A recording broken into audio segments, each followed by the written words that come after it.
మనస్సు నియంత్రణ.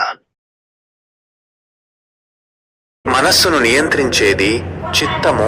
చిత్తము యొక్క ఆధారము చైతన్యం. చైతన్య యొక్క నివాస స్థలం ఆత్మ.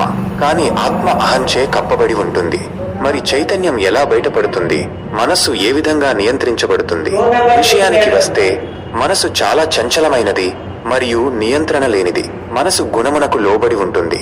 కానీ గుణము స్వతంత్రంగా ఏ నిర్ణయాలు తీసుకోలేదు. గుణము చిత్తంపై ఆధారపడుతుంది. చిత్తమునకు మనసును నియంత్రించే శక్తి ఉంది. అయితే అహం అనేది ఆత్మ యొక్క ప్రతిబింబం, అనగా జీవుని యొక్క అంతర్గత రూపం. ఇది ఆత్మ యొక్క స్వభావం కాదు. ఆత్మ అనేది శాశ్వతమైనది, స్వతంత్రమైనది మరియు పరిపూర్ణమైనది. అహం అనేది తాత్కాలికమైనది మరియు పరిమితమైనది. అహం ఆత్మను కప్పివేసినప్పుడు అప్పుడు ఆత్మ యొక్క చైతన్యం గ్రహణం పడుతుంది మరియు మబ్బుల్లో కనుమరుగు అవుతుంది. అప్పుడు మనసు అహం యొక్క నియంత్రణలో ఉంటుంది. అహం మనసును తన యొక్క కోరికలు మరియు అవసరాలకు అనుగుణంగా నడిపిస్తుంది. అయితే ఆత్మ యొక్క చైతన్యం ఎల్లప్పుడూ ఉంటుంది. ఇది ఎప్పుడూ నశించదు. అహం యొక్క ప్రభావం తగ్గినప్పుడు ఆత్మ యొక్క చైతన్యం మళ్లీ వ్యక్తమవుతుంది.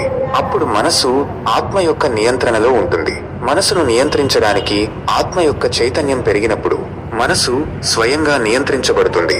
అప్పుడు మనసు తన యొక్క నిజమైన స్వభావాన్ని తెలుసుకుంటుంది. మనసు శాంతి మరియు ఆనందాన్ని అనుభవిస్తుంది.